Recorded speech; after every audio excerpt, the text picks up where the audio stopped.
Warning, this podcast contains spoilers. Warning, this podcast contains spoilers. Let's go watch it in 2D. No, let's go watch it in 3D. But if we watch it in 3D, then is it worth the cost? What's on your weird mind? I'm putting together a team. I'm in. You are? That was beautiful.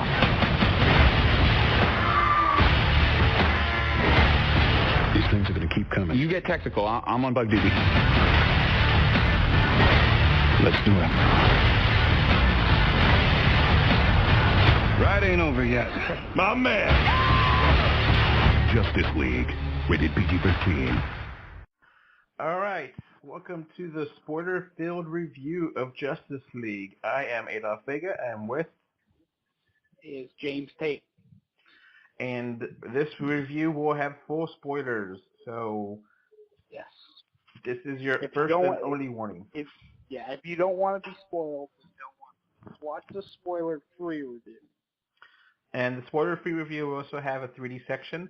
Since James did not watch it in 3D, he's not going to comment on it. I would just say that I liked it, and I thought it was good. So if you want a little more details on that, go to the spoiler-free version. Yes. Now, let's get into the nitty-gritty here. First things first, let's just go from the beginning. We're going to go through the plot points one by one. What do you think? Let's get started. So what did I think overall, or do you Just as it started.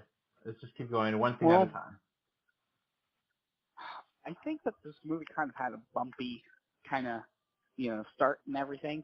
It kind of picks up exactly where Batman versus Superman left off. Okay. Yeah. You know what I mean? Yeah, it feels chunky. I don't know how to say it better, but it just feels like there's it's not evenly done, and it's just a little bit like floppy. Just the way the movie was made kind of throws it off. But the movie starts with like a cell phone video of Superman helping out a kid, and I actually really liked that scene. It was really sweet, and it's what Superman should be. Superman hasn't had a chance to really be him. He never really had any roles, any time to be nice to people, and this quick little scene showed him being nice and being sweet to a little kid. What'd you think of that scene? I kind of like how it shows that, like, even though Superman was disliked a lot and mistrusted and thought as like a monster, like when he died, it still shows that the world is very still mourning that he died, basically. And it shows the side of him that I've been wanting to see, because Man of Steel and Batman vs. Superman didn't really show him as Superman. He was the character, but he never had any lines. He never had sweet moments like this. And it's just like, this is what I want. Thank you. This is how you start a movie. And then, you get Batman looking, fighting a bad guy. And it was actually a pretty cool little action scene there. What do you think of that little scene? Yeah, I thought it was pretty neat. Batman riding the flying guy, Yeah, the parademon, I think it is, right? Yeah. But then, like, and going after someone that robbed something just to get information on them, not to really, arrest them or anything. Kind of like using them for bait. That was kind of weird, but yeah. Because they live on fear, and then, if they don't have fear, then they don't eat or don't go after them or whatever. I don't know. Yeah. So then you see Wonder Woman have a scene where she's like, it's like a terrorist organization that are trying to, I don't know, the bank or something? Yeah, they were the super fantasy-esque terrorists. They were neo-reactionists, which, do you know what neo-reactionist is? No. It's the belief that you want kings, like you're tired of democracy, and you want kings instead. It's like this super weird kind of libertarian far-right belief, and I thought it was just so weird how, out of like all the ideologies they could have, shown these terrorists to be, it's like, why neo-reactionary? Because to date, there has not been a neo-reactionary terrorist like attack. That's never happened. So I just felt that was really weird. Interesting. I never knew about him, but as far as I thought, it was just a generic kind of terrorist, trying to wreak havoc and. Yeah. I don't even understand exactly why they needed to be like that. Like I sort of think like maybe it was trying to say like, oh, these type of people are evil, or I don't know. But that's just me. Did you ever see Wonder Woman, James? Yes, I did actually. Okay. I saw Wonder Woman. This is a side note. Did you like it? I loved it. Yes, I thought it was good. Okay.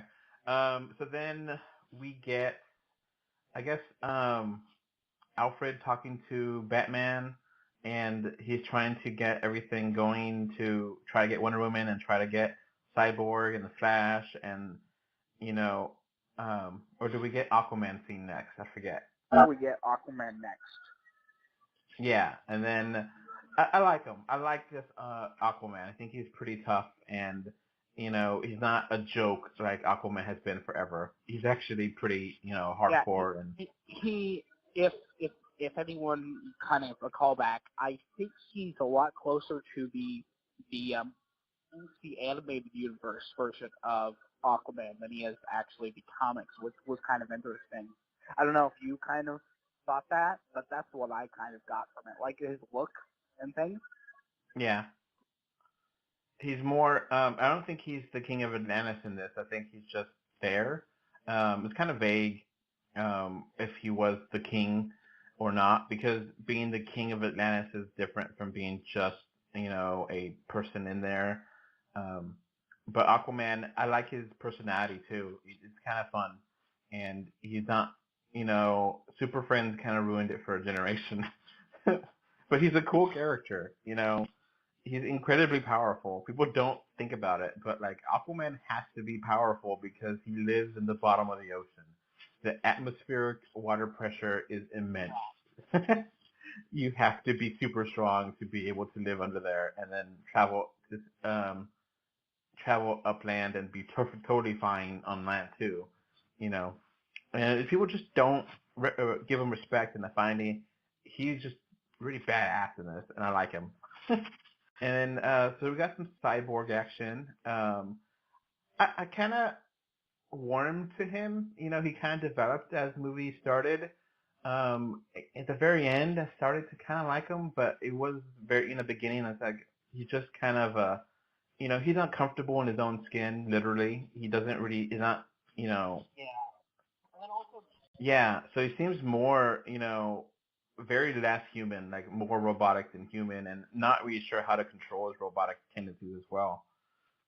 Like he basically just seems like a robot with human parts, basically, if that makes sense, rather than the other way around. Yeah, and I think the CG looked a lot better in the movie than it did in the trailers. The trailers didn't look that good, but he was fine in the movie. What do you think? I like the CG, personally. I thought it was cool.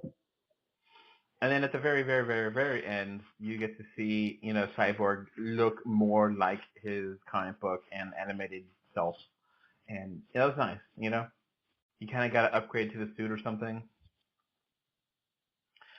So we get Flash, scene with Flash, and, him trying to be with his dad in prison. And I think that was actually really touching, and it worked for what it was. You got a good sense of who he is, a lot of information there, just in case you don't know who Flash is, of what his scenario is, and, basic little sample of his powers. And overall, I do like Flash in this. I just think he's a little bit too jokey. What do you think? Yeah, I kind of sort of think that they got his character wrong. And I don't know why.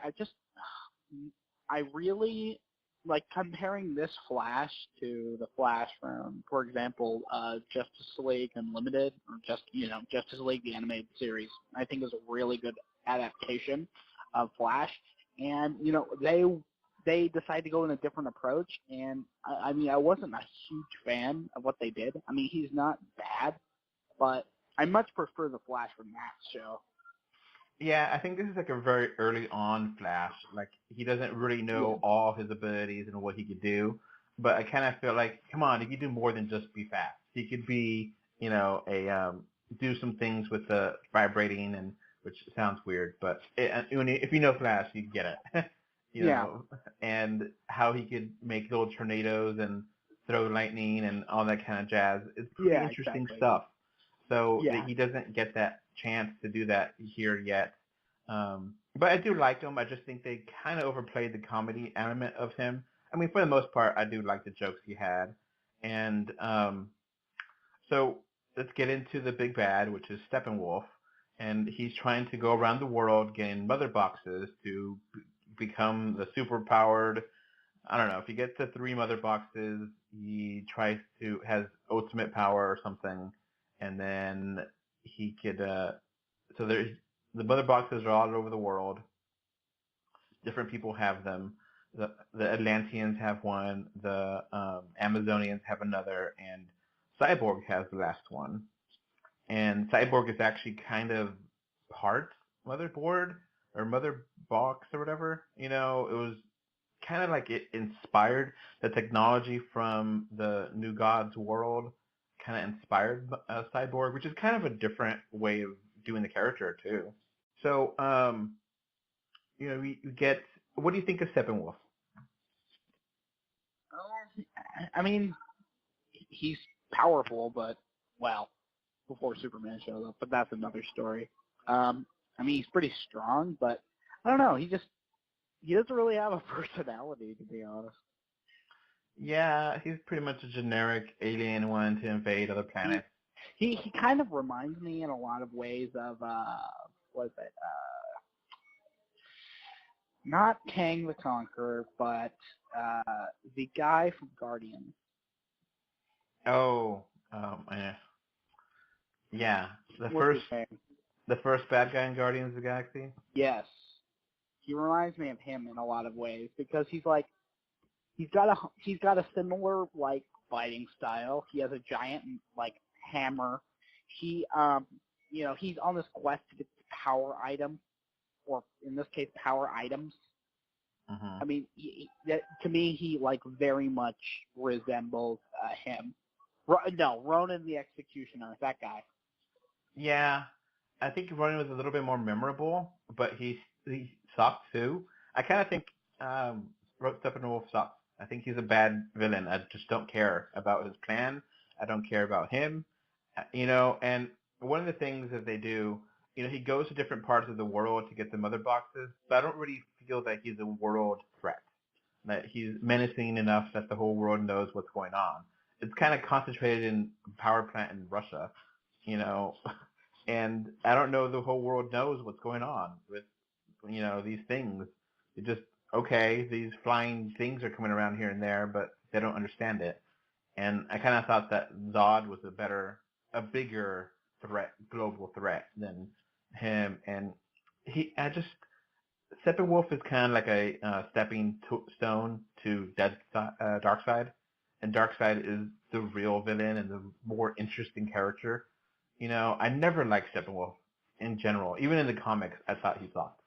So it's like, okay, I don't know why you're going to put a whole movie around him, but whatever. What do you think? One thing I kind of didn't like is that even though, it's obvious that the intention is to bring in Steppenwolf so that you can bring in Darkseid later, but they don't even mention Apocalypse. They don't even mention Darkseid. Like it would have been cool if like Steppenwolf mentioned who he's working for. But it just kind of seems like they're one of those like, I gotcha. The next film we reveal that he was working for Darkseid. Like everyone knows. Yeah, I mean, it was interesting because the Omega symbol was in Batman versus Superman, but it wasn't mentioned in this movie. And like, I think he may have said Darkseid once, but that was like a really quick line you might have forgotten or lost and not seen it or heard it. But then like, I think he mentions Mother a lot, which we know is another character. I think the Mother Dearest, or what's that Mother called from the gods or whatever. It's a really weird character. You know what I'm talking about? Yeah, I know who you're talking about. She's like a leader on Apocalypse, right? Yeah. Yeah. She's like one of the two main people. Like, was it from what I remember on? And again, a lot of my DC knowledge is from the animated series. It was just so good. But the way that they did the Apocalypse on there is that, okay, so Darkseid was away for a long time. And so they basically, like, Apocalypse was split between two people, and they were warring over it because, you know, Darkseid's gone. Basically, everyone's fighting each other. The two main people that were fighting was, like, Mother Dearest and someone else. So, yeah. Yeah, it's just Orion is a big character there, and Yeah. he's a pretty cool, interesting character there.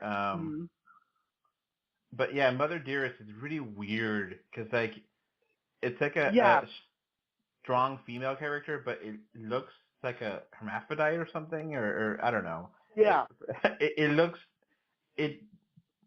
very masculine looking woman, and it's just it's really weird, off-putting that they're like Wears purposely like black trying. makeup.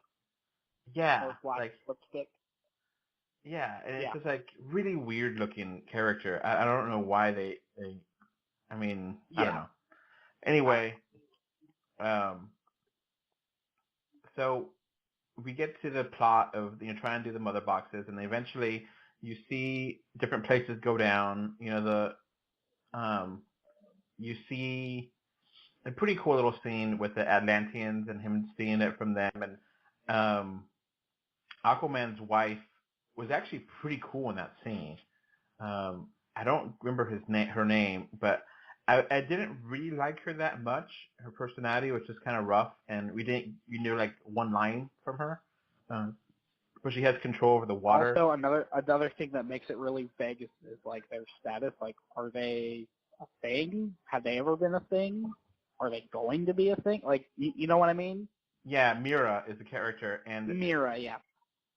She has the actual power over water itself, where Aquaman has the power, the psychic ability to speak to fish, but also super strength, super agility, and so in some ways, the actual power to feel water and move it water is actually more powerful than Aquaman. So you do complement each other well, but you got one line out of her or two. So you barely know who she is, and if you don't know the comics, you're not gonna know until they do the Aquaman movie. But that seemed cool, and then you got a scene where Steppenwolf is attacking Themyscira, and that was a cool little scene for a little bit. It's kind of weird that they. I don't know. I don't know. To me, like, this transition, like, from the other scene to, like, Themyscira and, like, that battle, to me, it, like, felt like I crossed into a completely different movie. I don't know why. It just felt that way. Yeah. You know what it I mean? looked very different. Like, it's just like, what movie am I watching now? And then they lose the battle, and then they put like a fire, and just by chance the Wonder Woman was watching TV and then knows what that fire means, and it actually worked out that Wonder Woman knows the entire story of Steppenwolf. How convenient. And she was able to do like a really cool flashback scene explaining Steppenwolf invading Earth before. And you get some really cool shots in that scene, Including Green Lantern. Green Lantern, which, there's multiple versions of Green Lantern, so I don't know which one it is, but obviously there's no, was it a human Green Lantern, or was it, I think, an alien Green Lantern? But I think there's some other ones there that I can't recognize off the top of my head, but I think it was, people will freeze frame that and go through that and tell, other people on YouTube would be like, this is that character, this is that character. I think, I'm not 100% sure, but I think Shazam was in there, or Captain Marvel. But I'm not 100% sure on that. But that was a cool little scene of, so they do try to fight. Then they try to they finally get together and try to fight underwater with, I think it was like underneath the Gotham streets or something. And they were trying to find the last mother box and so Steppenwolf attacked and was able to get it from Cyborg, and everyone joined forces then. You never get a real scene where, okay, hi, I'm the Flash, hi, I'm Cyborg, hi, I'm Aquaman. They just start working together, And what did you think of that? I kind of felt it was, I mean, I felt it was kind of weird how Flash was so, like, unsure of himself, kind of. Yeah. He never really battled before, apparently.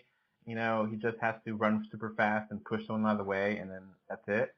So, Yeah, so I don't really understand. you kind of question, is like, how long has he been the Flash? When did this happen? Is it like a year ago or something where he's just getting the hang of things, or what? Because he didn't seem, he seemed like he got a suit, which I still don't like the suit that much. It seems too much armory and too chunky, but like everyone else's, how they look. I was kind of surprised that Batman didn't have like a super suit, really, like he did for Superman. He just kind of had a Batman suit. And they have a plan to resurrect Superman using the last motor box, and the same way they made the Abomination, which not the Abomination, but Doomsday. And I actually like how they kind of argued about it, and they weren't sure. And you got Batman chewing out Wonder Woman, and I love that. I think that was a really good scene where, like, where you been? You've been a hero from World War One, and you haven't been around for 100 years. That's not right. I think that's actually a really good scene, and I like it a lot. You know what I'm talking about? That is a callback to her film, actually. Yeah. So yeah, I like how, that is a question, a legit question. Yes, she's sad about how her movie ended and how things wrapped up in World War One, but still, why wasn't she around in World War Two? Why has she been gone until now? And questions that Batman kind of gives to her, and it's a good line of dialogue. And everyone is legitimately worried about Superman coming back and if he's going to be the same version of himself. And the worry was justified because at first he is like a zombie Superman, and it's kind of weird, Well, if you ask me, I felt that entire concept is extremely interesting. They could have based an entire movie around the fact, like Superman coming back, but not the same. Yeah. I felt that was kind of a really interesting scene, like the one where everyone's fighting Superman, and like they're completely outmatched in every way. I'm really surprised that Batman didn't bring kryptonite, because that's something that always about, in the comics, in the comics, in the even in the TV series, even though he's good friends with Superman, he always will have kryptonite on him just in case. Well, he did have just in case, Lois on hand, ready to come if things didn't work out. Yeah. So, and he did get to see some of the Batman famous planning and saying, hey, this is I got contingency plans. Yeah. I think he felt bad about using kryptonite, maybe. Yeah. But I did like that scene, and especially I love when Flash was running toward him, and then Superman saw him in super speed, and Yeah. you're like, "Holy crap!" Yeah. Yeah, and it has you see Flash's reaction to that too. Yeah, because they tease it later on in the post-credit scene, but Superman is pretty close to Flash, but not Yeah. exactly. I think So Flash is a little faster. yeah, Fast is faster, but Superman still can't keep his own with him. Plus, it gets pretty insane. Like, I'm pretty sure that he could like go so fast that he could time travel practically. Yeah, he can. So he is, Superman's maybe 75% as fast as Flash. Yeah, Give or take. or he has that one attack. I don't know if you've ever heard of it. He okay, again, me calling back to the DCAAU again, the animated universe, but there's a really cool scene where Flash basically he goes around the world a bunch of times and then punches someone, and like it's the most devastating attack ever. It's like so overpowered. You know what I'm talking about? Yeah. Yeah, The supersonic punch or whatever. Yeah, that insane attack. Like, but yeah, I'm pretty sure that he's if they had like a competition, Flash would win, but only by a little. Yeah. And that's something that the writers of DC love to play with. That Flash and Superman are pretty close to speed. It's sort of it's the same thing. It's the same deal with Hulk and Thor. Whereas who's stronger? A god or Hulk? You know what I mean? It's sort of like that. So that was fun, and I did like how Lois was the person to bring him back and clean him up, and because this is one of the first times I really do get chemistry between Lois and Clark and Superman. Seeing him go back to the farm, and it can.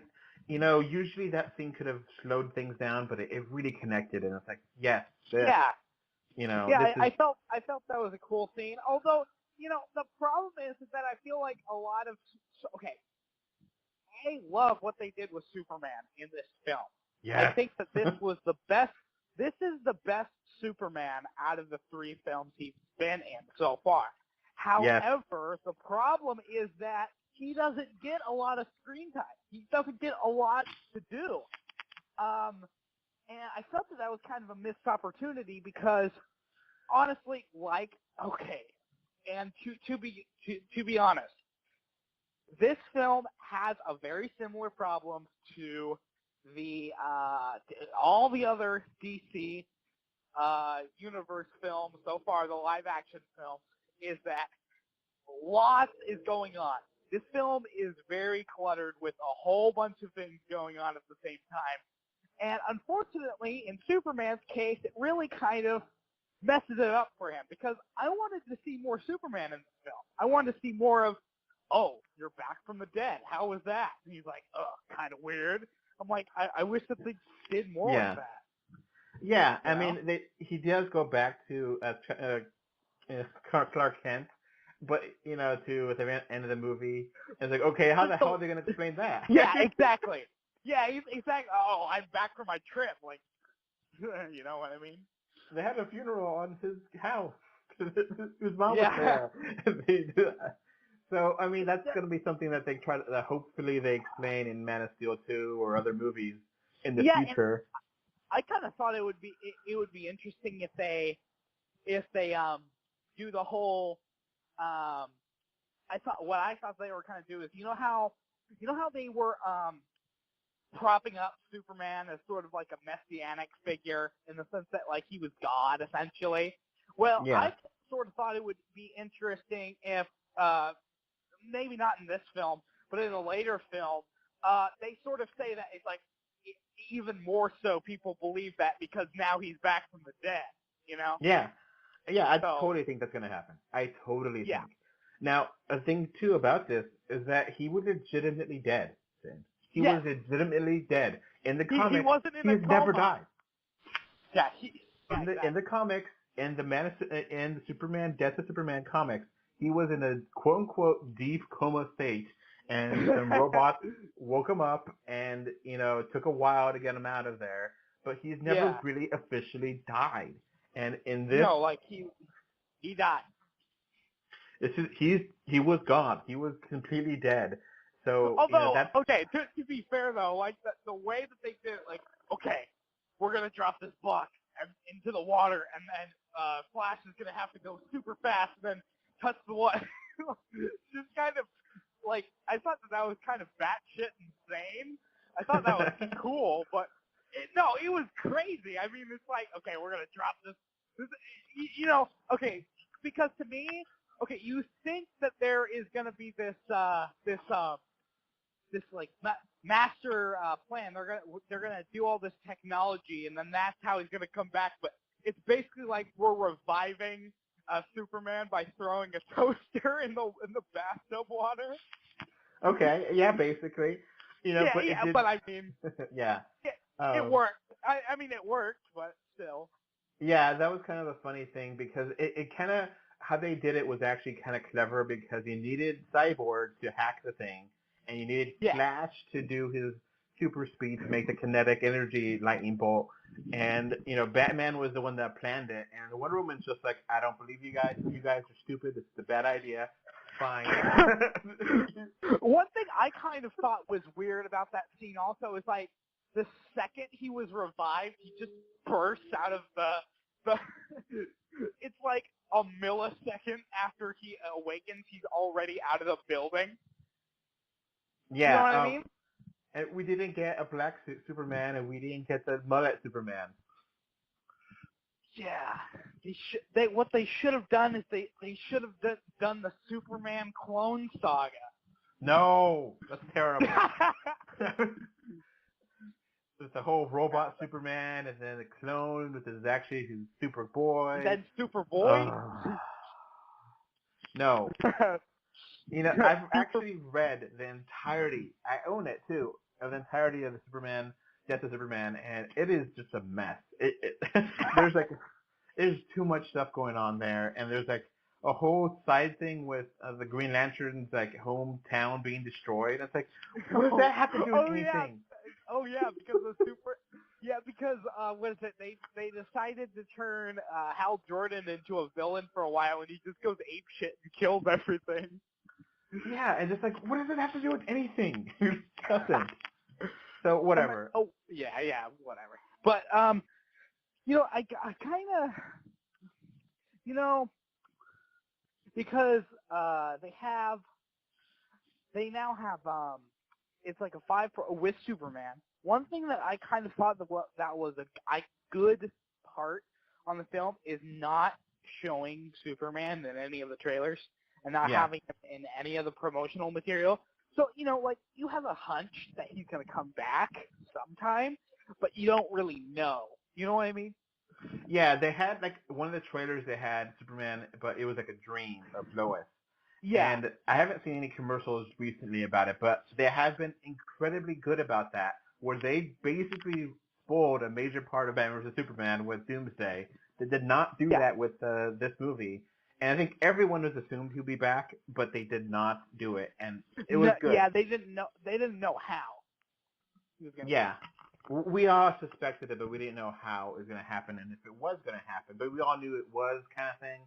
It was just like a, obvious thing. And, you did see them struggle without him there, but with him there, as you said before, this is the best version of this modern Superman we've seen, and I'm so happy to see them like this.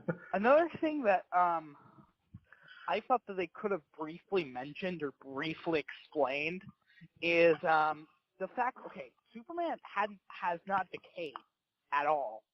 No. So I'm wondering, and I wish they could have just done a throwaway line, like Kryptonians take far longer to show signs of their body decaying than normal Yeah. people.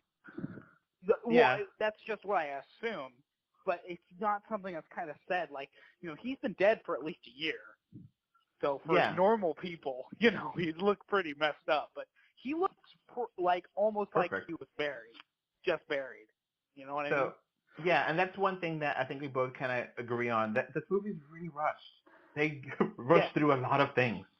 Well, I just sort of thought that, like, it could have been along the lines that they open up the grave and Barry's like, why isn't he decayed? And then Batman says something along the lines of, like, Kryptonians take a lot longer to decay, or, something like that. Yeah. But I do like that scene with Barry, though. Yeah. Because, like, Barry and Cyborg... Barry and Cyborg are given the task to take him out of this grave. Yeah. And, Barry is like, I could do this faster, but it's kind of creepy. And it's like, thank you for saying that. Yeah. He could have gotten that done in like a second. And, Cyborg and Barry and Flash have a pretty good, chemistry together. And you're the youngest people on the group, obviously. They're both, 20s or something, and Superman is, but whatever, obviously, and they have good connection there. And, one thing you mentioned about Superman, apparently I've read that every single thing with Superman in this movie was reshot. What do you mean? So, okay. We have,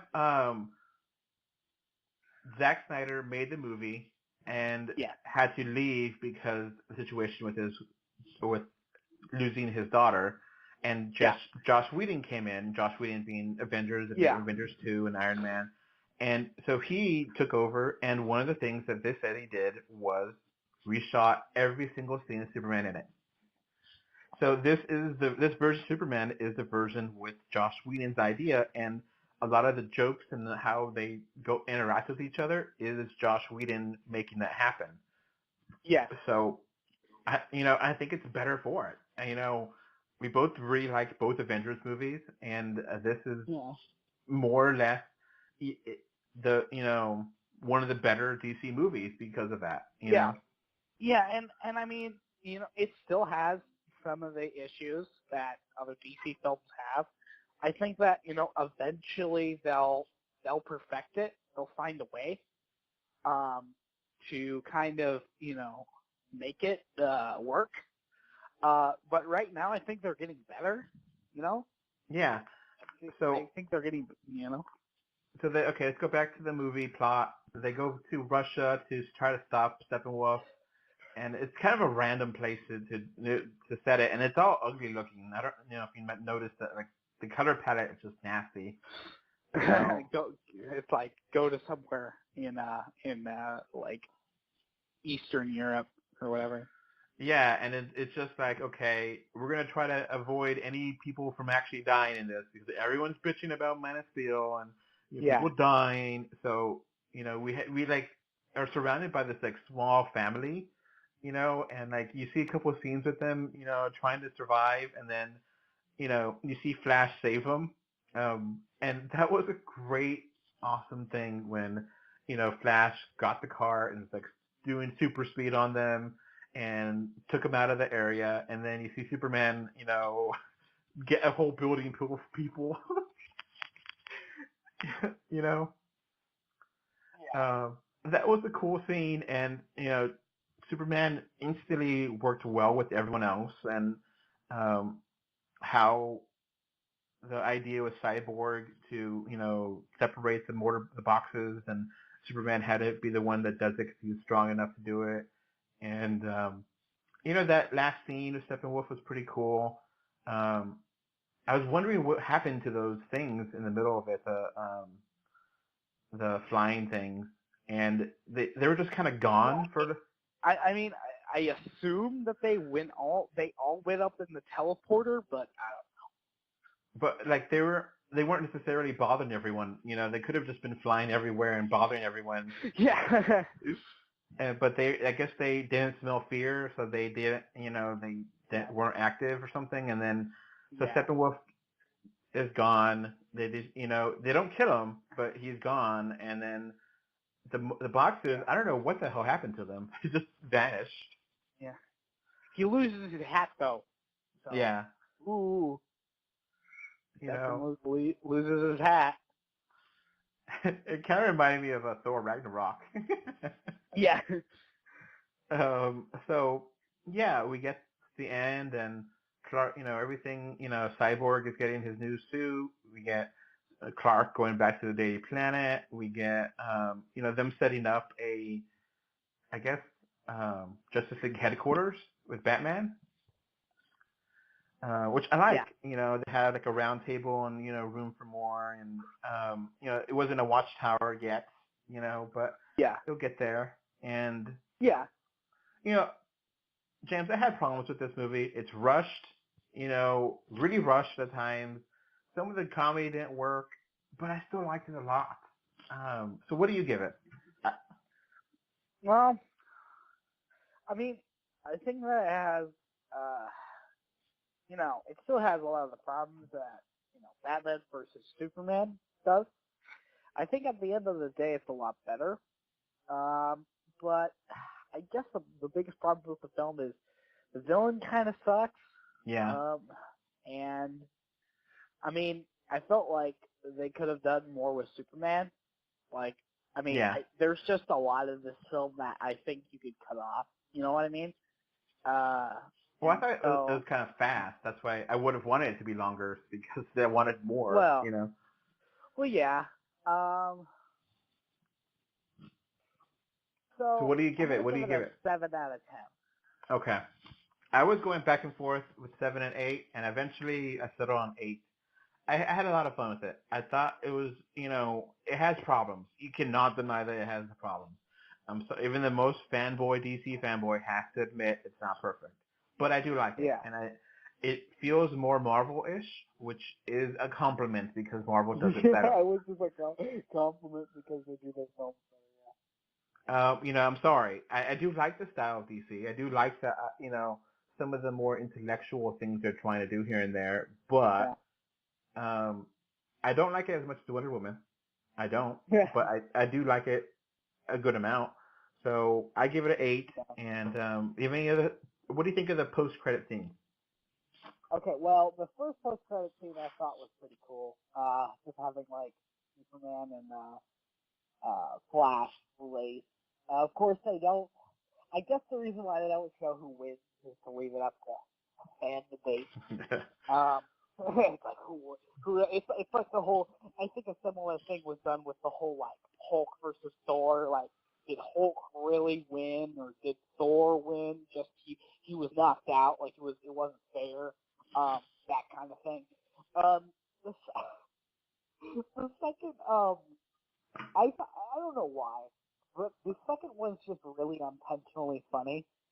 Not in the good way. It's in the really corny way. Cause like, it's like you cut to the prison and they're like, all right, let's go there. And like they turn them around and it's a completely different bald guy. And then it cuts to Lex Luthor on a boat and Slade is there. And I mean, Slade looks pretty cool, I guess.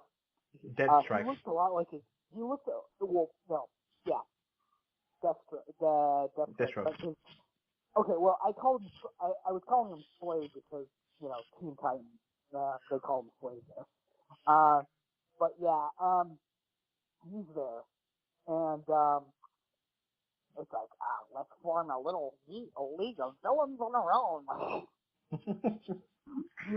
I still don't like the sex. I don't like the sex. I don't like him. He still hasn't proven himself to me. No, but it's just comical. Like like I think that if you're supposed to be like, yeah, cool, but like it just comes across as like this is lame. Yeah, and how the hell does he know what's going on? Like it seems that the heroes have formed a team. You know what I mean? Yeah. So how does he know? I mean, whatever happened in Russia, I guess the Russian government covered it up or something, but I don't know. Also, how did he escape? Yeah. How did I he mean, replace himself? How did he find another bald, crazy guy to replace him? And how did they not know? Like, that guy looked completely different. Lex Luthor, he has his plans. I felt like they could have done another post-credit scene with, like, Darkseid.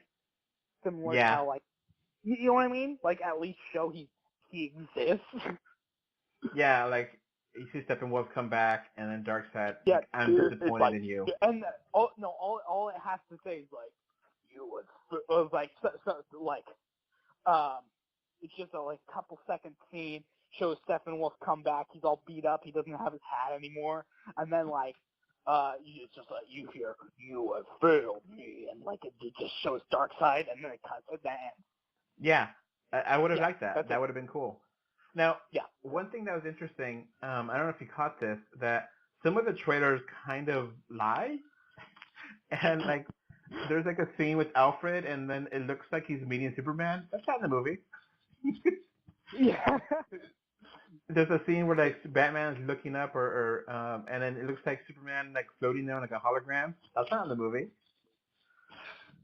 And then there's like a scene in Batman vs Superman where Barry or Flash goes back in time to talk to him, and that doesn't go to happen in the movie. So I don't know what the hell. No. Yeah. So I don't know what happened there, but you know, I have okay. no idea.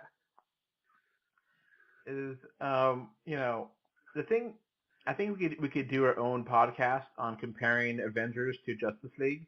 Yeah. I think that would be really interesting. Yes. But I do. I mean, honestly, they kind of are similar in a lot of ways. Yeah. Like especially because Joss Whedon did both. Yeah. So Well, they have similarities. Just just unconsciously, because it's the same people working on them.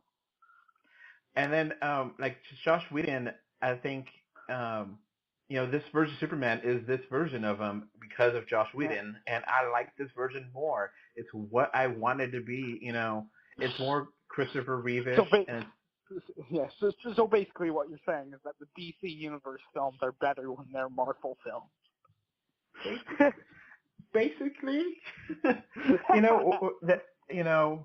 because Marvel has a good formula, and if they're gonna copy it, fine. I'm fine with it. But I liked the DC movies beforehand too. I just like Marvel more because they're better at it. Yeah. So if they keep doing the comedy, I'm fine with it as long as it doesn't get too corny. And I like this. I think Rotten Tomatoes has gotten way too crazy about this, and too many people have already started hating this movie, and just like it doesn't deserve it. Yeah. Not that bad. So it has issues. I can't deny that, but I mean, like, you gotta compare it.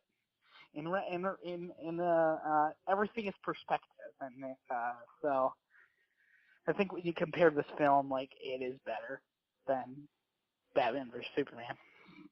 And then I was happy to see that Superman uses the freeze breath for once. Yes. And it was actually really good. Yeah, I've never seen him use that in the movies. I mean, he uses it, to blow Zod away in the first, Superman 2, but not in the modern movies, Yeah. Oh. That could have helped against Zod instead of killing him. Just freeze him right then and there, and then, whatever. Yeah. So yeah, I like this version of Superman more. I like this Flash. I like this Cyborg. I want to see more of them, and I think Cyborg and Flash movies are in development hell, so I don't know what's going to happen there. Really? Yeah. Like the Flash movies in development hell? Yeah. They keep losing directors. Oh. It's like the Han Solo movie. And then Wonder Woman 2 got pushed up, so that's coming up soon. I think Aquaman is actually officially... No, is it Aquaman, or is it... Aquaman or Shazam? One of the others is the next one up. Okay. So, and when is Justice League 2 supposed to come out? I think it's like 2 or 3 years down the line. So I think it's a little bit farther away. So like 2020? Maybe. But all the dates are relative, so we'll see. Mm-hmm. All right. Well, that's going to be it for this podcast. All right. Hope you enjoyed it. See you guys later.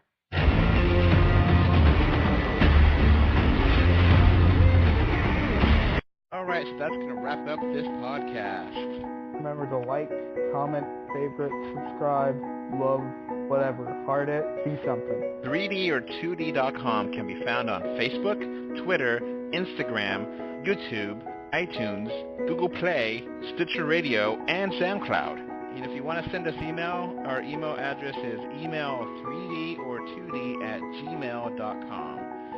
And thank you again for listening. Bye. Thanks. Bye. Bye, everyone.